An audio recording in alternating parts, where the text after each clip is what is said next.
Hi guys, good day. Welcome back to my channel, Edward TV Hub. Bali, ngayon magsiset up tayo ng Allen timer. Ang gamit natin 2 digit para sa ating foaming, car wash foaming natin.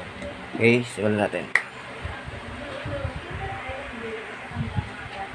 Okay guys, bali meron tayo ritong power supply 33 amperes. Meron tayong gagamitin coin slot. Gagamit pa tayo ng isa transformer 2 amperes, 12 volts 2 amperes. Gagamitin natin dalawang extension, dalawang plug. Isang extension tapos pang testing boss relay. Okay. Yung ating gagamitin connector. Tara, sundan niyo ako. Okay, bali simulan natin dito. Transformer 2 amperes. Bali yung pula nito, ito yung papasok sa 220, tapos ito naman yung blue, siya yung magiging output niya 12 volts. Bali kukonektahan lang natin to ng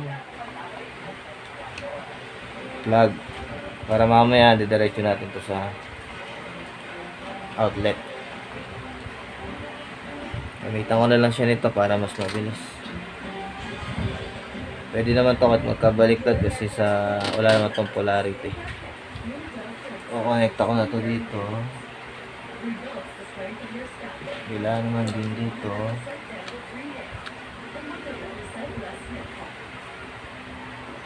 Ito may connection na siya, may plug na. Bali ito naman, itong 12 volts, pupunta siya rito sa source. Ang source niya is ito. Ito yung in, ito yung out ng ating 2 digit timer. Ngayon gagawin natin, bibigyan natin ito ng source. Dahil ang gagawin natin step by step. Mamaya may mga idadagdag pa tayo mga wire dito, pero ngayon step by step lang muna. Ngayon i-connect na natin. Itong coin slot naman, kukonect na rin natin ito dito sa may gitna. Dito yung connection niya sa may gitna.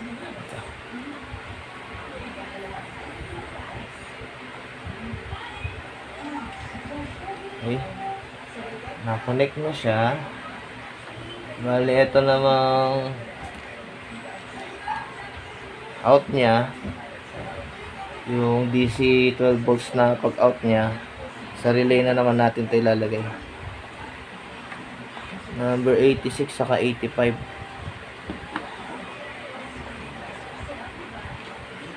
Yung 86, lalagay natin sa positive.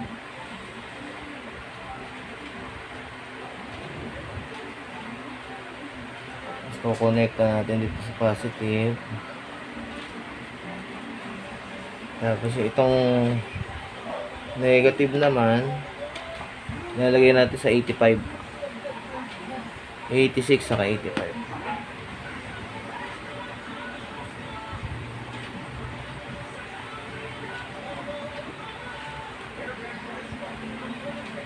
Okay, may power na siya. May ano na siya, nakakonect na.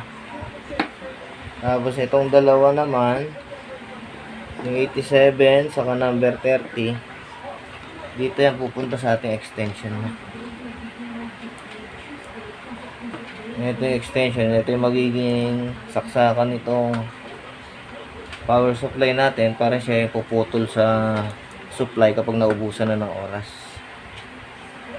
Bali itong line 1 ng ating extension, i-connect natin dito sa live line 1 din, line 2. Pwede naman kahit samahin ko na lang. Tapos connect natin. Okay. Tapos ito namang line 2, ang outlet natin papasok to sa 30. 30. Bali nilagyan ko ng tagging kasi masyado maliliit, hindi ko masyado makita. Lagyan natin dito sa 30.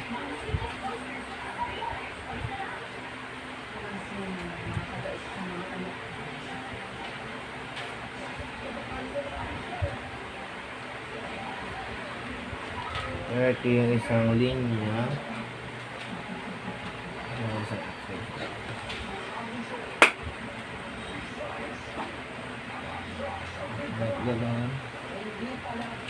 Tapos yung isa, yung 87 natin, dito naman natin isasama sa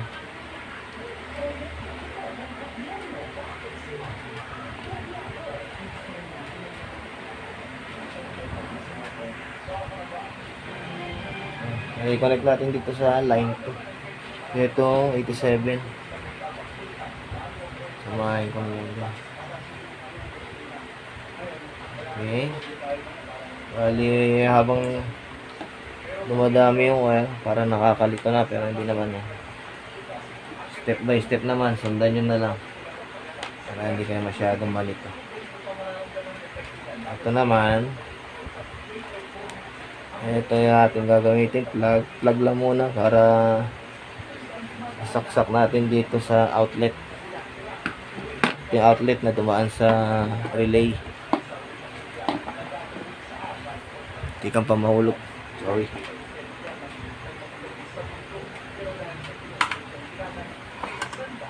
Dito naman, para madilim. Ito yung line 1 sa line 2. Itong dalawa. Kasi ito yung 1, 2, 3. Ayun yung negative ng 12 volts. 1, 2, 3. Ayun yung positive ng 12 volts. At dito muna tayo sa AC. Dito tayo sa 220. Yung pinaka-supply niya.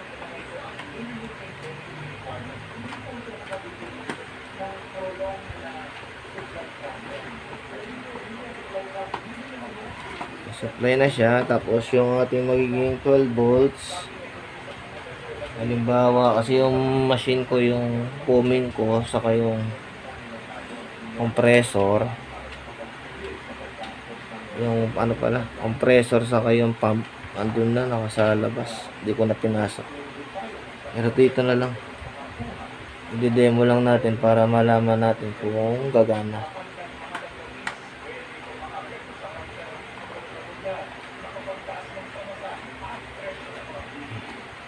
Yung negative ay yung positive nilagay ko dito sa unang linya. Sa line 1 ng positive.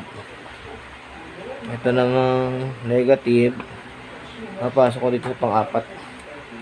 1, 2, 3. Ito pang-apat. Ito yung line 1 ng negative. Pwede naman kahit saan. Pero mas maganda ano na. Para di tayo malito.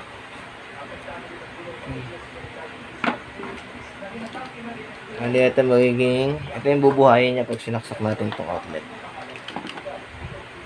Yung outlet ito naman na, ito yung sasaksak na lang natin.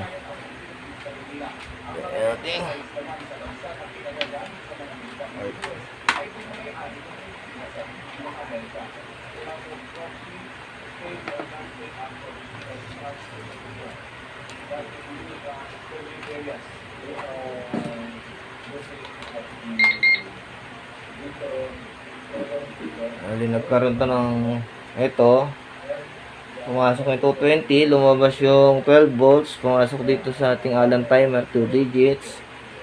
Bali ito yung supply nya, bali ito yung maglalabas ng 12 volts. Ito yung in, ito naman yung out. Papasok siya rito sa relay. Kung nahulugan to ng 5 pesos, magkukonek yung 87 sa 30. Bali magkakaroon ng power yung ating outlet. Pati itong ating power supply. Okay, connect natin. Dapat to hindi siya mabubuhay kasi wala pang hulog. Try natin.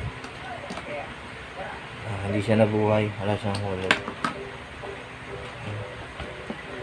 Bali wala ako ng 5 pesos. Okay guys, ito bali may nakuha akong 5 pesos saka luma saka bago. Bali hulugan natin.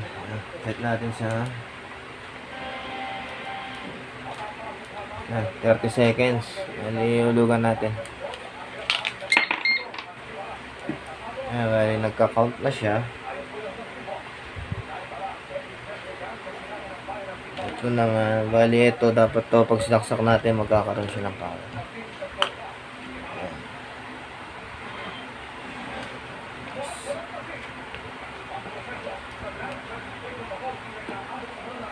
Bali, 9 seconds na lang. Dapat mamamatay to pagtapos ng oras.